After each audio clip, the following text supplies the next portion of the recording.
వైమానిక స్థావరాలు ధ్వంసమైపోయాయి. ఉగ్రవాద శిబిరాలు నామరూపాలు లేకుండా పోయాయి. టాప్ టెర్రరిస్టులు హతమయ్యారు. ఇంత విధ్వంసం జరిగిన తర్వాత మరే దేశం మళ్ళీ ఉగ్రకుట్రలు చేయదు. కానీ పాకిస్తాన్ అలా కాదు. దాని బుద్ధి మారదు. పీఓకే కేరాఫ్గా మరోసారి అదే చేసింది. ఆపరేషన్ సింధూర్తో భారత్ ధ్వంసం చేసిన ఉగ్ర శిబిరాలను తిరిగి నిర్మిస్తోంది. పాక్ ఆక్రమిత కాశ్మీర్లోని దట్టమైన అడవుల్లో ఉగ్రవాదులకు శిక్షణ ఇస్తోంది. జైషే, లష్కరే, హిజ్బుల్, టీఆర్ఎఫ్ ముఠాలతో కలిసి ఐఎస్ఐ సైన్యం సమావేశాలు నిర్వహిస్తోంది.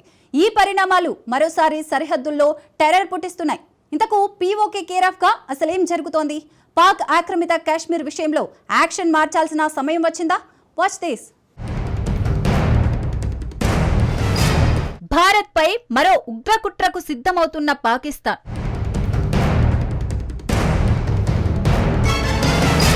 పీఓకే ఉగ్ర శిబిరాలను తిరిగి నిర్మిస్తున్న షరీఫ్ సర్కార్.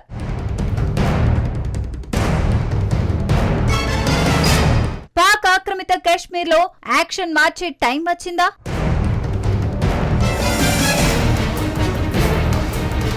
రెండు 2016లో సర్జికల్ స్ట్రైక్స్, 2019లో ఎయిర్ స్ట్రైక్స్ తో పీఓకేలోని ఉగ్ర స్థావరాలను కనిపెట్టి చుట్టుముట్టి మరీ ధ్వంసం చేశాం. కానీ అదే పాక్ ఆక్రమిత కాశ్మీర్ నుంచి మళ్లీ ఉగ్రవాదులు మన దేశంలోకి చొరబడుతూనే ఉన్నారు. చాలా ఏళ్లుగా జమ్మూ కాశ్మీర్లో నక్కిన ఒక్కొక్క ఉగ్రవాదిని వెతికి మరీ అంతం చేసింది ఆర్మీ. అయినా సరే మళ్లీ వచ్చారు.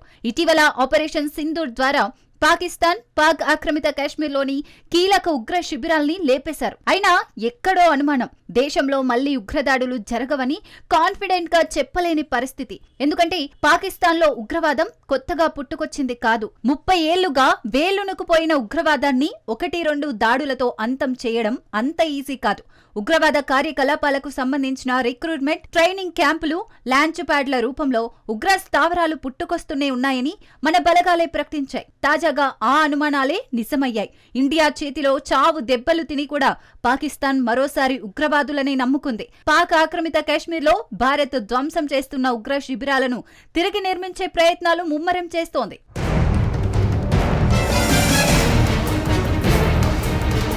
ఆపరేషన్ సింధూర్లో భాగంగా దాయాది దేశంలో ధ్వంసమైన ఉగ్రవాద లాంచింగ్ ప్యాడ్లు, శిక్షణా కేంద్రాలను పునర్నిర్మిస్తున్నట్లు నివేదికలొస్తున్నాయి. ముఖ్యంగా పీఓకేలోని దట్టమైన అడవుల్లో ఈ కార్యకలాపాలు కనిపిస్తున్నాయని నివేదికలు చెబుతున్నాయి. పాకిస్తాన్ నిఘా సంస్థ ఐఎస్ఐ, ఆ దేశ సైన్యం, ప్రభుత్వం ఈ ఉగ్రవాద కార్యకలాపాలకు ప్రత్యక్షంగా మద్దతు ఇస్తున్నాయి. ఇటీవల జహవల్పూర్లో జరిగిన ఉన్నత స్థాయి సమావేశంలో ఈ ఉగ్ర శిబిరాలను తిరిగి స్థాపించాలని నిర్ణయించారు. జైషే మహమ్మద్, లష్కరే తోయిబా, హిజ్బుల్ ముజాహిదీన్, టీఆర్ఎఫ్ వంటి ఉగ్రవాద సంస్థల అగ్ర కమాండర్లతో పాటు పాకిస్తాన్ సైన్యం, ఐఎస్ఐ సీనియర్ అధికారులు కూడా ఈ సమావేశంలో పాల్గొన్నారు. నిఘా సంస్థల సమాచారం ప్రకారం ఈసారి ఉగ్ర శిబిరాల్లో అత్యాధునిక సాంకేతిక పరికరాలు అమర్చనున్నారు. తద్వారా భారత నిఘా సంస్థలు వాటిని చేరుకోవడం కష్టతరంగా మార్చాలని ప్రయత్నిస్తున్నారు. ఈ శిబిరాల భద్రతా బాధ్యతలను పాక్ సైన్యంలోని ప్రత్యేక భద్రతా గార్డులకు అప్పగించారు. వారు డ్రోన్లు, థర్మల్ సెన్సార్లు, నైట్ విజన్ కెమెరాలు వంటి ఆధునిక సాంకేతిక పరికరాల సాయంతో ఈ ప్రాంతాలను పర్యవేక్షిస్తారు.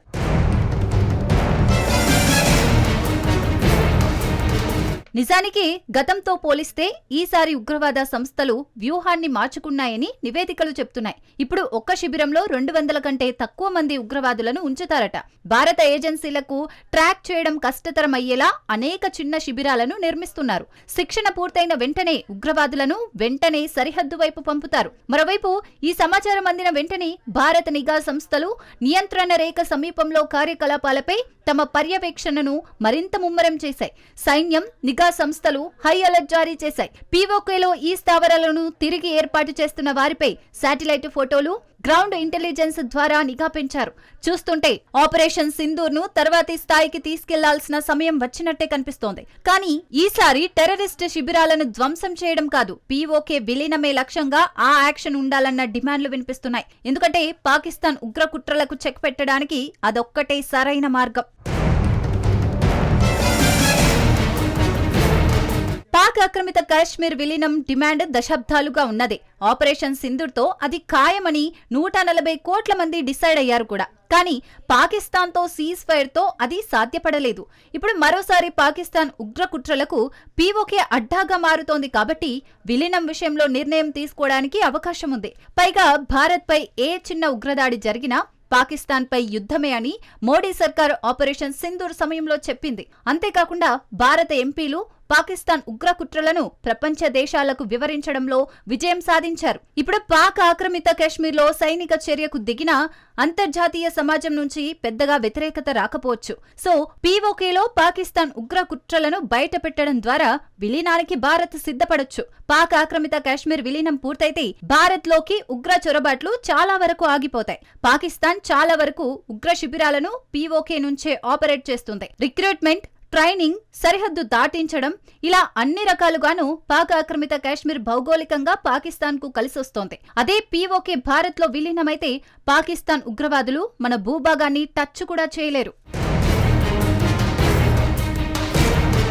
నిజానికి ఉగ్రవాద శిబిరాల్ని ధ్వంసం చేయడం వల్ల ఉగ్రవాదులు బలహీనమవుతారు, కానీ అంతం కారు. శిబిరాలు ధ్వంసమైనా వారు కొత్త ప్రదేశాల్లో మళ్లీ స్థావరాలను ఏర్పాటు చేసుకుంటారు, లేకపోతే రహస్య స్థావరాలకు మారతారు. పైగా ఈ ఉగ్ర సంస్థలకు పాకిస్తాన్ సైన్యం, ఐఎస్ఐ నుంచి నిధులు, ట్రైనింగ్, రాజకీయంగా మద్దతు ఉంటుంది కాబట్టి కొత్త శిబిరాల ఏర్పాటుకు ఎంతో కాలం పట్టకపోవచ్చు.